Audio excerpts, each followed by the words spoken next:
Okay, so let's add some numbers to the example from the last lesson where we are thinking about a person who has tested positive. Okay, so they took a test for some disease and the test came back not the way you want.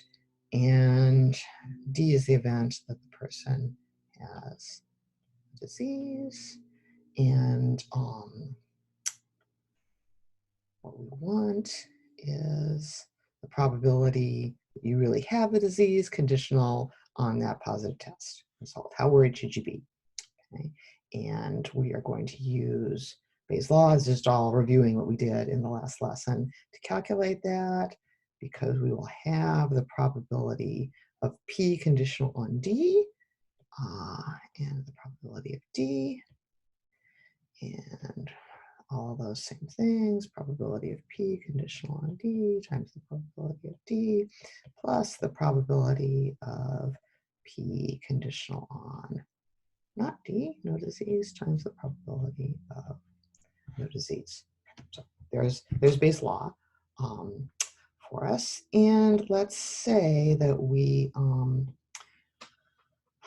let's put some numbers here. Okay, so let's say that we know that the prior probability of having the disease, kind of the baseline before you took the test, is 0.005.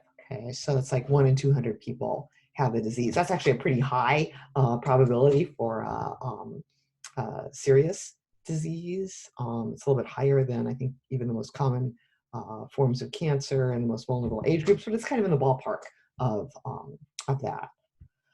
So that's the baseline probability. How likely were you to have had the disease before you took the test? And let's say that the probability of a positive test when you have the disease, the sensitivity of the test is 95%. Okay, so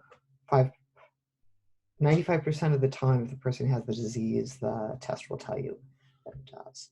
And let's say that the specificity of the test, the probability that if you don't have the disease, the test comes back negative. So that's pretty high too. It's 0.99. So this is a pretty good test, right? We're going to need the probability of getting a positive test when you don't have the disease. Okay, so we know the true negative rate, but for Bayes' law, we're going to need the false positive rate here, and it's 1 minus the true negative. Okay, if we're in the world where you're healthy, the test is either negative or positive, so the probability of a false positive here is 0.01. Okay, and now it's just a matter of plugging those in. Okay, so the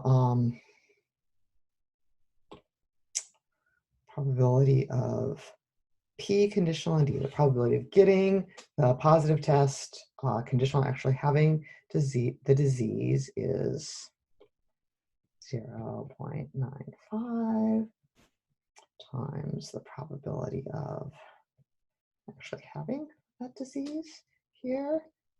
And down here in the denominator, the same thing, 0.95 times 0.005 plus the probability of the positive test conditional on not being sick times the probability of not being sick. Okay, so it's my probability of a false positive, 0.01 times the probability of not being sick. Oh, that's, I didn't write it down, but we can actually calculate that from the prior probability of being sick. So the probability of not being sick here is 0.995, and that goes down here as well. Okay,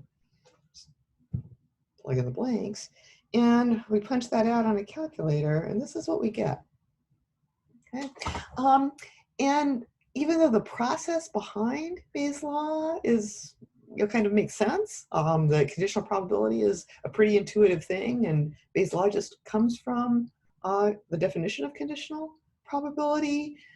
People are often surprised at how different this number is, the probability of having a disease given that you had the positive test, how different this number is from the false positive rate itself, okay?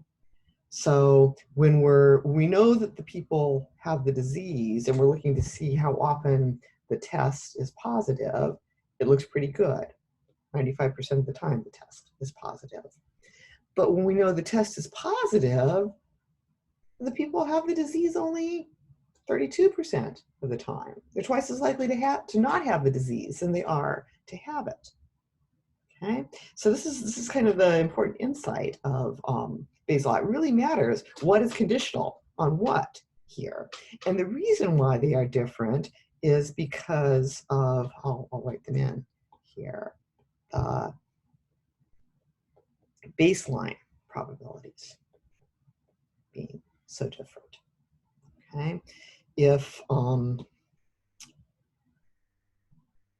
what makes the denominator big here is the fact that the disease really isn't all that common to begin with. Okay, so that is why the probability of having the disease conditional on the false positive rate is smaller than the probability of the disease showing positive when you, the test showing positive when you have the disease here. Okay. Touching base with some lingo that you'll hear. I can't remember now if I've used it so far. I might have. This, the probability of the unconditional probability, that is the prior. This is the updated prior, or if we're being more technical, we might call it the posterior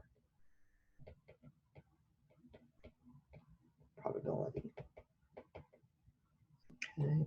So the prior is how likely were you to have the disease before you got the test, and then when you get the test, it's an imperfect test. That's why we're working with probabilities here. So you don't immediately say, oh, I got the test, I've got the disease for sure. That would be false. We know that that's false. But even though the test is imperfect, we can update our priors, and that just means checking through Bayes' law, putting those numbers through to get the updated probability, or we can call the posterior probability. So the posterior probability incorporates what we learned from whatever we observed. This thing that we observed that's maybe not a perfect signal of the thing that we care about, but nonetheless taught us something. Okay. So the other thing I want to point out here that is really important to note is, yes, 32% chance of having a disease is quite a bit different from a 0.95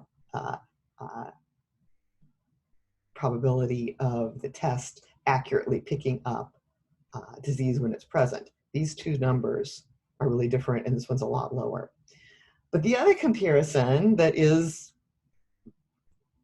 maybe more relevant, I don't know which to decide which one is more relevant, maybe less surprising, but probably more relevant, is that this updated prior, how likely are we to have the disease now? 32% probability is a whole lot higher than 0.005, 0.5 probability. We went from 1 in 200 to 1 in 3 odds, okay? So, you know, you get a positive test with this level of incidence and these levels of sensitivity and specificity. Don't give up, okay? You're still reasonably likely to not have the disease, but on the other hand, go for your follow-ups and things like that, because this probably, you did learn something from the test. Your belief about the likelihood that you have the disease is quite a bit higher than it was before you took it.